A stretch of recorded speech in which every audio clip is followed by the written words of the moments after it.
All right, guys. So this boat that I have here is an Ancona native, and I've taken it out twice, and I've had issues with getting extremely wet when riding in two chops of water, small white caps, and I was getting sprayed really bad. So I decided to look into some spray rails, and they were kind of like they're about $100 for a set of two, but I didn't feel like spending that kind of money, so I went to Home Depot and bought these plastic garden garden frames that you put around so it keeps the mulch in and whatnot. They're about 15 bucks for the piece of plastic. So what I did is I cut it down to size that I needed it, and I'm gonna install them as splash guards. That's for the left side, for port side. So right now I just started working on the starboard side. As you can see, removed some of the rub rail. I didn't go all the way to the front because I'm not going to be installing the guards all the way to the front. So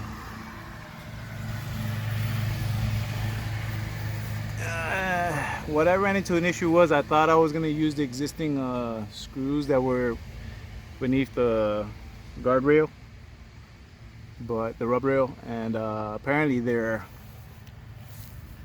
rivets. You can see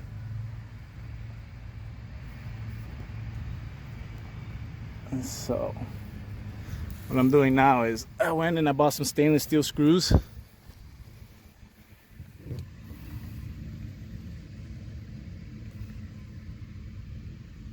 some washers, and some nuts at Lowe's, or you can get them at Home Depot.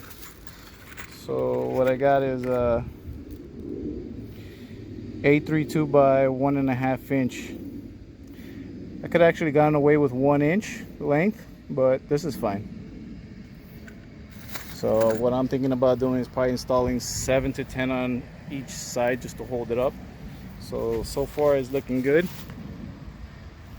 and it's not bad for $15 splash guards.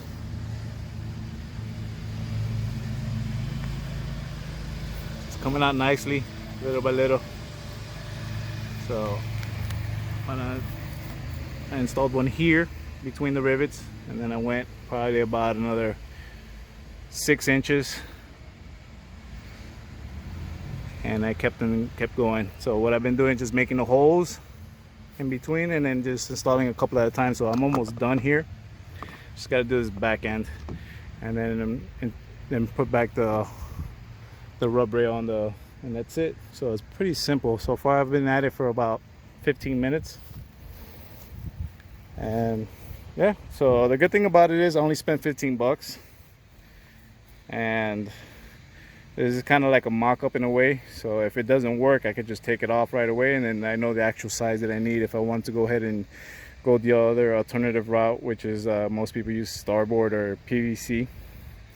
So before I go ahead and spend a lot of money and start cutting stuff out, at least this gives me an idea more or less of what I need and what position do I need for the splash guards. So let's see how it goes, and I'll show you the update when I'm finished on both sides.